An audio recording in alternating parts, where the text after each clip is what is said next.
höldum áfram hérna í föstudagsþættinum og næst ætlum við aðeins að fara yfir fréttir vikunar með Finni og Andreu og já, hvernig var þessi fréttavika svona heilt yfir að ykkar mati? Við hljótum eiginlega að byrja kannski á bara kjarabaráttu, það ekki eitthvað sem stendur svolítið upp úr? Jú, ekki. Jú, algjörlega sko, en það sem kannski kemur manni óvart í því hvaða fær samt lítið rými í fjölmiðlum eða við kannski hvað staðan er orðin alvarleg, sérstaklega sko varðandi verkföll BHM sem að hafa nú staðið yfir í 8 vikur og fréttir gærdagsins sögðu okkur það að samninganefndin hefði dregið tilboð sitt tilbaka sem hlýtur að vera svolítið skrítin staða og mjög alvarlega eftir svona langan tíma. Því verðum að tala fullt af fólki sem gegnir mjög mikilvægum störfum inn á sjúkrahúsum landsins og fleiri stöðum. Sko. Þannig að það er kannski oflítið fjallað verkföll? Já, sjálfsagt í hlutfalli við vægið þeirra. Já.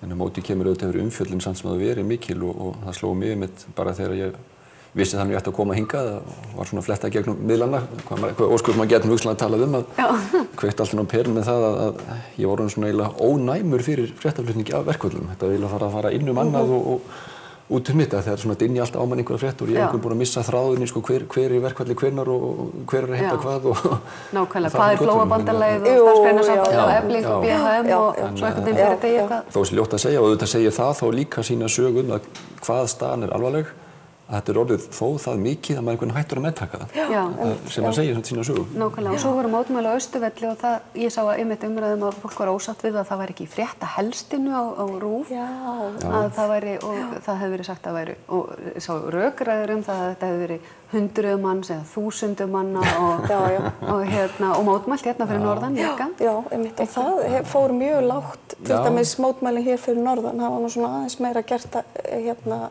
úr þeim fyrir sunnan en lítið samt. Þetta er svolítið skrítin vika en þetta er pínu svona þessi tími maður er á kafi í verkefna yfirferð og prófa yfirferð sko. Þannig að ég verð nú að viðurkenna það og játa það bara á mig að ég hef pínu svona sónað út kannski er það því maður er svona sko hefur pínu óþol eða orðin sko og eins og varðandi stöðun á Alþingi sko ég gerði ég var greinilega orðin mjög svona leið á prófa yfirferð og ætlaði að hlusta á Alþingisrásina fyrir helgi, það var reyndar í síðustu viku og ég gafst mjög fljótt upp á því og það er orðið líka svona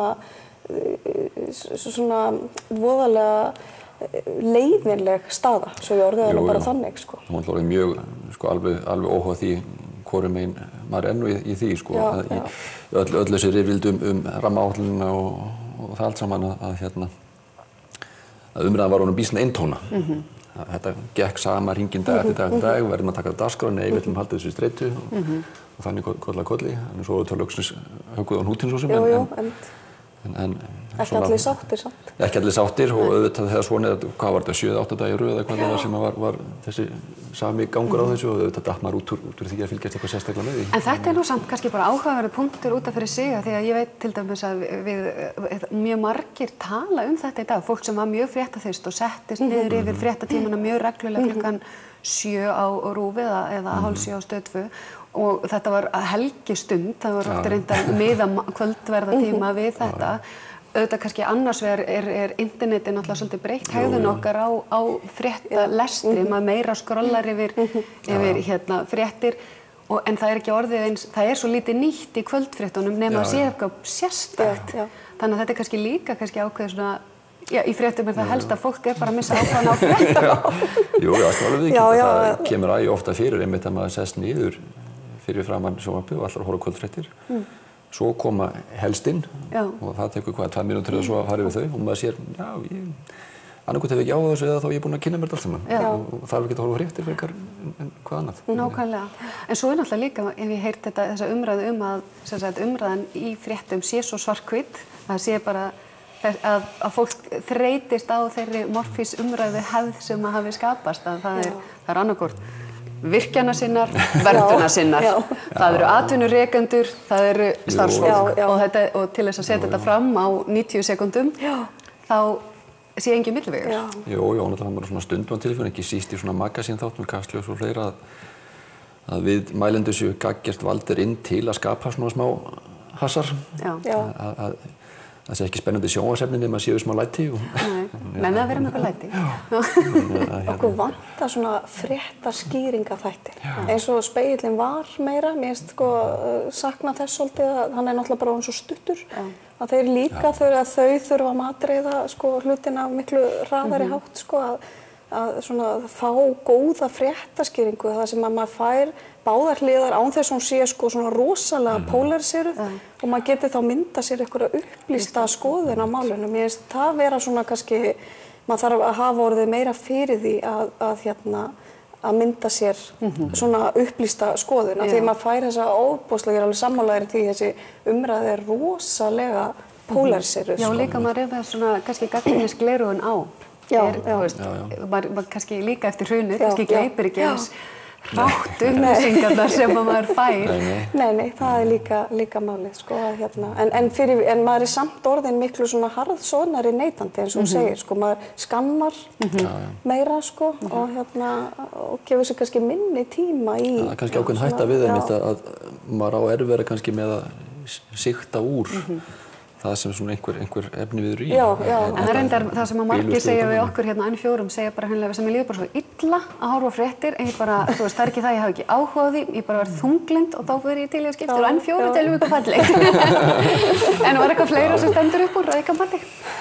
Já, alls konar atriði sem að dúkkuðu upp í vikunni. Við vorum að tala um bara leiðin hingað, það er til að mynda þetta ágæta barka ígræðslumál þarna sem maður svo sem hefur ekki sett í sérstaklega inn í og eins fór nú allt í háaloft í gær út af Alþjóða knattspyrnusambandinu. Það var mjög spillingamálum innanhús þar og Geir Þorsteinsson var hann ekki eitthvað gagnrýndur fyrir afstöðu? Jú, hann mun hafa stutt Blatter á sínum tíma hvað hér 2011 einhverjum kosningum og þess áttar og var eitthvað tregur í taumi til að gefa upp afstöðu sína núna. En þegar Norðurlöndin gerðu það þá lét hann slag standa. Já, einmitt. Svo skilst mér að séu forsetakosningar hjá FIFA í dag. Það kemur ljós hvort að Blatter heldur velli. Og svona. En þetta kemur nú kannski ekkert sérstaklega óvart. Það er eins og allir hafi, það er alltaf einhvern veginn loða við FIFA að það sé bullandi spilling þar og það kemur engum óvart. Það er einhvern veginn meira svona, og eins og einhver sagði, er það áfall að það sé að komast upp og vera að gera eitthvað í því? Já. Þetta er meira svona, já, þar kom að því. Já, einmitt. Þú varst nú með gleðifréttir af tengdu FIFA. Tengd FIFA? Já, svona óbeint. Svona hnautum eina, svona þannig lagað, litla frétt að nú er verið að gefa, nýbúið að gefa út, skilst mér, ég er nú afskaplega lítið inn í þessum tölvuheimi, nýbúið að gefa út nýjast útgáfan af FIFA fótboltaleiknum. Já. Og þar er sem til fyrsta skipti núna boðið upp á að spila með kvennalandsliðum, eða kvennaliðum yfirleitt.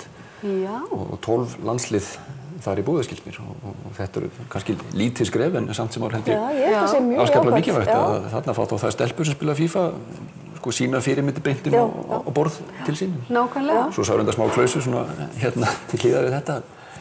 Meira þess að þetta skref hefur valdið fílu einu stað, því það er alltaf bara 12 landsliðinni og eitt norska landsliði kemst ekki á blað. Þú skilur Normin svo fella fúl yfir því þeir hafa átt eitt besta kvennalandsliði. En hvað með íslenska? Ég held að það sé ekki heldur að blæða það. Kemur að því, við erum að stofna Facebook-síðu. Skorum á leikjahöfunda að bæta Íslandi við. Það er eitthvað. En svona að lokum áður við klárum þetta, er eitthvað svona sér norrlenskt sem eitthvað fyrir standa upp úr? Já, það kannski helst þá svona úr okkar umhverfi, eins og Andrea segði að nú situm maður á kafi í verkefni yfirferð og það er svona pínu svona einn kemur annar fer tími hjá okkur núna þar að við erum undirbúa útskrift Háskólans og einu leið erum við að fara að taka inn nemendur. Núna umsóknarfresturinn er út 5. júní og var nú lítið aðsóknartölu bara núna áðan og heilt á litið virðist miðað við sama tími fyrra er hvað liðlega 20% aukning í umsóknum sem sem er frábært. Það var einmitt ársfundur Háskólans í gær og rekstrar niðurstaða ársins 2014 er jákvæð sem er frábært en okkur vantar fjármagn, best að taka það fram líka. Við erum ekki með sama sko, að því nú eykst nemendafjöldi hjá okkur og hefur stöðugt aukist sérstaklega frá árinu 2008-2009 en við erum með færri starfsmenn heldur við vorum með fyrir hrun. Þannig að það er svona, þetta er ennþá í járnum en þetta er mjög jákvætt og fjarnámið hefur náttúrulega verið að aukast gríðarlega og það hefur svona verið helsta sóknarfærið og það er mjög gaman að vera kennari, háskólakennari og vera bara með nemendur, ekki bara út allt land, heldur út allan heim. Þannig að maður er í samskiptum við nemendur, ég hef lengst farið til Dubai í samskiptum við mína nemendur og þannig að það er rosalega jákvætt og þannig að við höldum áfram að gera vel þar, að gefa fólki tækifæri til þess að koma sem ekki hefur haft tækifæri kannski til þess að sækja sér háskólanám hingað til, sko. Jákvæður hlutin, það er gott að enda á jákvæðunótunum, er það ekki? Jú, mjög. Ég ætla að reyna að plata ykkur aftur, jafnvel bara, já, kannski næsta, ég kannski út í skoði dagbókina. Við förum að fylgjast betur. Já, þetta verður óvinnu svona, eins og Andra sagði, bæði hefur maður að horfa í verkefni og svo endurins einhver fundir öll kvöld þessar vikunum. Nú verður einhver sett heimann á. Já, nú förum við alveg í það, sko. Þið byrjur að ég verð að skoða fréttir. Takk fyrir komuna og við ætlum að halda áfram í föstudagsþættinum eftir augnablik. Takk.